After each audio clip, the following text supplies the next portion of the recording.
Now we review. I saw the TV glow. My A24. Yes. Can you not see it?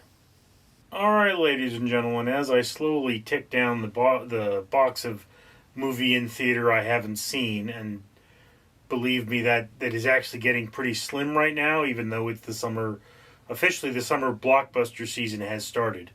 I went to go see I Saw the TV Glow, which is the story of two misfits and their bizarre brain-bending relationship that is strongly related to a TV show in their universe called The Pink Opaque. And that name sounds somehow dirty to me. But, I mean, yes, I can understand it, but why opaque? Aren't they always opaque? Anyway, for 50,000 subscribers, I gotta purchase one of these bracelets from 4Ocean. 4Ocean pulls a pound of trash out of the ocean every time I do that. If you'd be so kind as to comment, like, and subscribe, you'd be doing your part for a better world. Now, the Pink Opaque, or I Saw the TV Glow. It starts off with two people in high school. There's a lesbian and her kind of androgynous but male friend, and he's this, skinny dude, and they basically have a relationship built around watching a TV show about two women who fight monsters using their psychic abilities. And, this is a great metaphor for a lot of friendships. We feel that there are monsters in our world, and it's kind of our connection to each other that keeps those monsters at bay. There are real monsters in this world. I mean, most of them are just humans, but we are really monsters when you think about it. We are ruthless, idiotic, and cold. And that's one of those things that is portrayed very well in this film, is just how little life tends to care about people. The one character, she becomes a total outcast because of homophobia. That's set in the 90s, and I believe in the 90s, when you didn't like something, you'd call it gay. We don't use gay as an insult as much now, and I believe even in South Park it was replaced with lame. But, gay was it's like in the 70s, being gay was sort of in vogue, or rather being a bisexual. In the 80s, the AIDS epidemic really villainized the homosexual, and then the homosexual needed rights, like any other person needs rights, right? I mean, they're human too.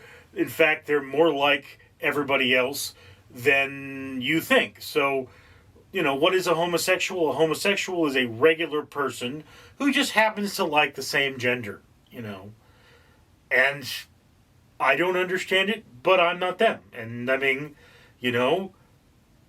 if you've got your preferences, they have theirs, and you should respect that.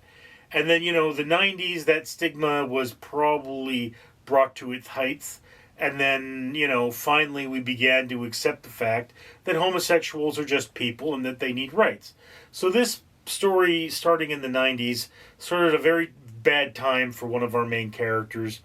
And essentially, they were these kind of, like, if you've ever read Bridge to Terabithia, it's like, it's about two kids who make up a fictional world and kind of get drawn into it. And it's like, look, when I was in high school in the 90s, I had a friend who was so in love with Star Trek, he actually made up fantasies about them having to send him phasers to save the ship and stuff like that. And I mean, Star Trek is something a lot of nerds get into. This show is a lot more simple. And there is also a scene where the character visits these shows he used to love as a child, because, I mean, we can do that now. It is really easy for us to go onto a streaming service. I did that with Star Trek The Next Generation. I've tried to do that with a couple of the cartoons I used to watch as a kid, because one of the things I come to realize is I never saw the end of Rescue Rangers or Darkwing Duck. I never saw the end of Silverhawks. So there's a lot of television shows I watched as a kid and I enjoyed as a kid, but I never saw the whole thing. In fact, even my favorite television series, Robotech, I never got through the whole thing. There's a point where the story kind of ended for me, and it didn't end there. And then I read the books, and I have never gone back to watch the television shows for those books that I read. So there's that, and this is a thing with the main character, is he lives in a world, he has what we call personal fable, which is the belief in your own sort of importance, and he lives in a world that just kind of ignores him. And then you've got this other character who wants him to join her in the Pink Opaque. And whether that's a true possibility or not, we never know.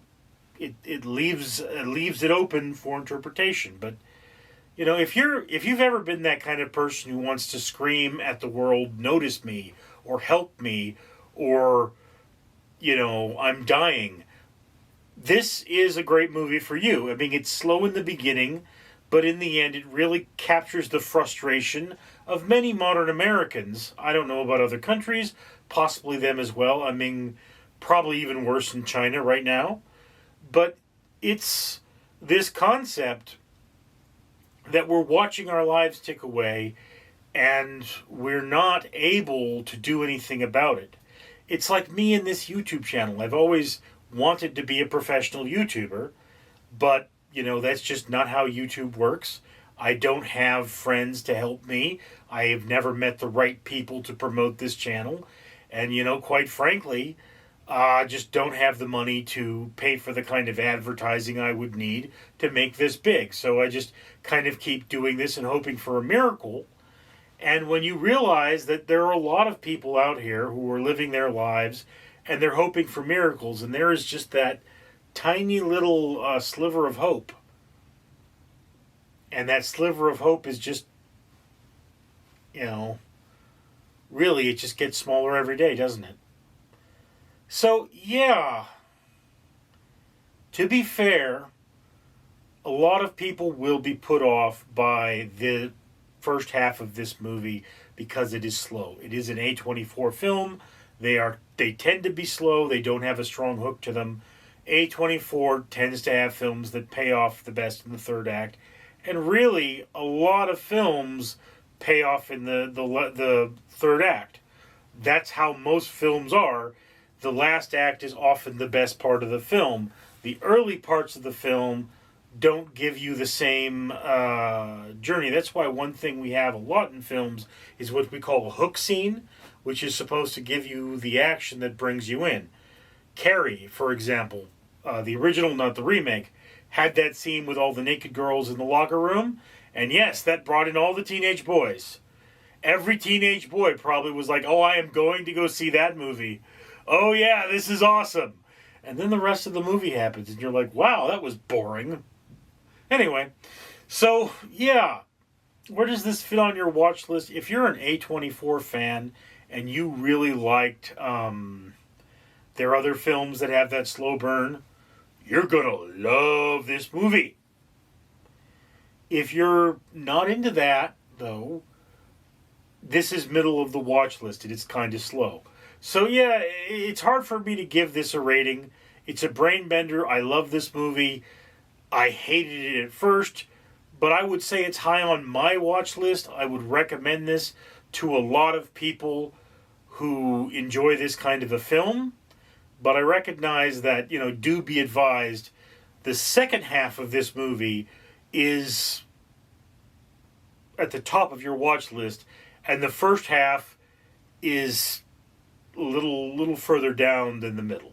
So anyway, that's just my opinion. I'd love to hear yours down in the comments below. I'm Richard. Greetings, humans! It's your old pal Randall the Rat again, and I'm taking a break from eating your delicious face to remind you to comment, like, and subscribe.